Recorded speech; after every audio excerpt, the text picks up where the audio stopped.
23 চনত যিখন বিল উত্থাপন কৰা হৈছিল তাত ইতিমধ্যে এটা কথা কোৱাই আছে যে তাত সেন্সাস আৰু ডিলিমিটেশনৰ কথাটো ইনক্লুড কৰা আছে গতিকে সেন্সাস আৰু ডিলিমিটেশনৰ পিছতহে এই বিলখন ইমপ্লিমেন্ট কৰা হ'ব আৰু সেই কাৰণে আসলে 24 চনত ইমপ্লিমেন্ট কৰা নহল কাৰণ 23 সেপ্টেম্বৰত তাক উত্থাপন কৰা হৈছিল আৰু এই 24 চনৰ ইতিমধ্যে এপ্ৰিল মে মাহত আমাৰ নিৰ্বাচন হ'ল গতিকে এই কম সময়ৰ ভিতৰতে যেটো সেন্সাস আৰু ডিলিমিটেশনটো কৰাটো সম্ভৱ নহল আৰু সেই কাৰণে এতিয়া যেটো সেন্সাস 26 ত সেন্সাস আৰম্ভ হৈছে 27 ৰ পৰা আমাৰ ডিলিমিটেশন গতিকে তাৰ পিছত 29 চনত যদি আমি কৰিব পাৰো তাৰ বাবে ইয়াক 29 ত ইমপ্লিমেন্ট কৰাৰ কাৰণে ইয়াৰ ব্যৱস্থাপনা কৰা হৈছে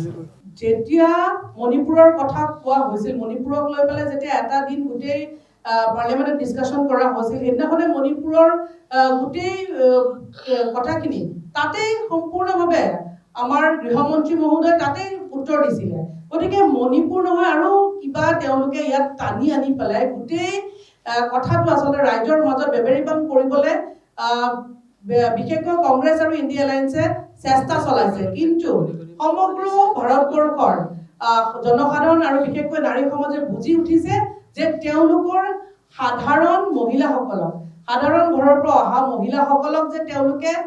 সংসদ আৰু বিধানসভাত বহাটো তেওঁলোকে সহ্য কৰিব নোৱাৰে কেৱল তেওঁলোকৰ ৰাজনৈতিক পৰিয়ালক যিসকলে ৰিপ্ৰেজেন্ট কৰি আছে সেই মহিলাখিনিৰ উত্থানতেই তেওঁলোকে যে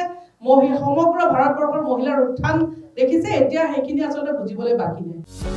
যিকোনো খবৰৰ বাবে যোগাযোগ কৰক আমাৰ এই নম্বৰত 9181 307 2221